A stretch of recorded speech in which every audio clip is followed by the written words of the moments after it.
آپ لوگ کیونکہ اکثر نوجوان ہو نا، سب کو اپنا کیریئر اللہ نے چاہا تو آگے بڑھانا ہے، خوب ترقی کرنی ہے، تو آپ لوگ ایک بات میری یاد رکھیے گا کہ جو لوگ مدارس میں نچلے درجے کے اساتذہ ہیں نا، مدرسے میں جیسے کوئی قرآن شریف پڑھا رہا ہے، کوئی مطلب جن کو باہر مدرسے کے باہر کوئی نہیں جانتا، وہ انتہائی قربانی دے رہے ہیں دین کے لیے. یہ میں فرسٹ ہینڈ معلومات کر رہا ہوں.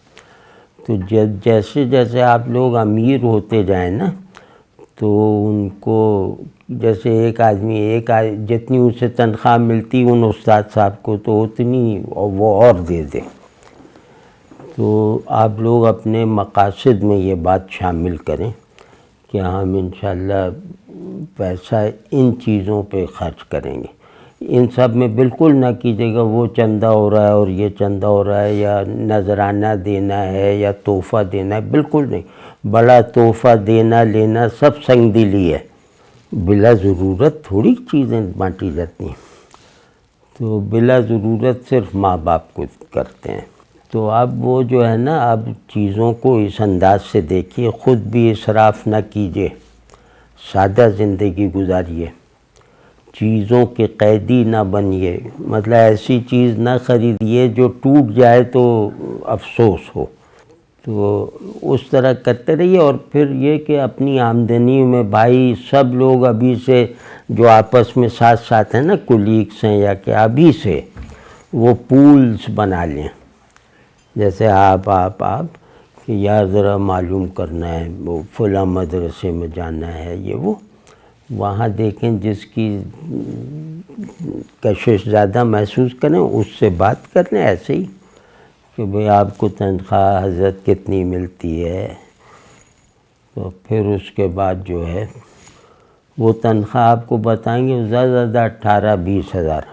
اب آپ سوچئے 18-20 ہزار میں فیملی پوری پالنا اور پھر بچوں کو بھی اپنے ہی لائن میں لگا دینا، تو بہت مشکل بات ہے.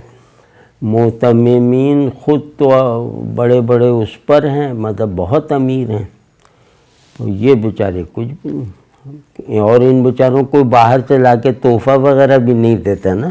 تحفہ تو تعویذ کرو یہ وہ کرو تو دیتے ہیں لوگ، ان کو کوئی جانتے ہی نہیں ہے. تو اب بھائی یہ کریں، ابھی سے شروع کر دیں کہ سب لوگ جو پڑھ بھی رہے ہوں، جن کو والدین سے اتنا مل جاتا ہو یا کچھ بھی ہو، بس اپنے طور پہ لوگوں کو بھی کہتے رہیں کہ یار تم لوگ اپنے اپنے علاقے میں یہ کام کرو. سمجھ گیا نا؟ وہ کہیں 18,000 تو آپ کم از کم 18,000 انہیں اور دے دیجئے. اور پھر جب آپ خود اس قابل ہو جائیں، ذرا خوب امیر ہو جائیں، اللہ کرے کہ سب ہو جائیں امیر ان نیتوں کے ساتھ، تو پھر جا کے جیسے کالج کے لیکچرر کے برابر تنخواہ ہونی چاہیے. تو جو بھی کالج کے لیکچرر کی تنخواہ ہو وہ آپ ذمہ داری لے لیں کہ بھئی ان صاحب کی میں اتنی تنخواہ اور اتنی سہولتیں میں دوں. پھر کچھ لوگ ایک پول بنا لیں کہ ان کی طبی ضروریات پوری کر دیں گے. اب آپ معلوم کہ علاج کتنا مہنگا ہے، تو کچھ بس اب ان لوگوں پہ توجہ دیں تو پھر دین خالص حالت میں آئے گا اور ایک جذبے کے ساتھ آئے گا. یہ لوگ جب ابھریں گے نا تو یہ والی کلاس جو کیا وہ کہتے ہیں کیا ہے وہ ہمر وغیرہ میں بیٹھنے والی کلاس، یہ علماء میں سے غائب ہوگی. تو اس طرح کی بات کریں، ان لوگوں تک خود پہنچیں، ادب سے پہنچیں اور اپنے لیے سب سے بڑی نیکیوں میں سے ایک نیکی کا تصور کر کے اس عمل کو انجام دیں. ہمیں بخشوا دے گی یہ نیکی انشاءاللہ.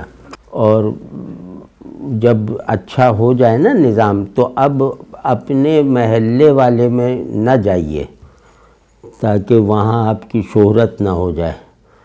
تو جیسے کوئی دور دراز کا آدمی یہاں آ کے دے دے، آپ اس کے علاقے میں جا کے دے دیں. سمجھ گیا نا؟ اس طرح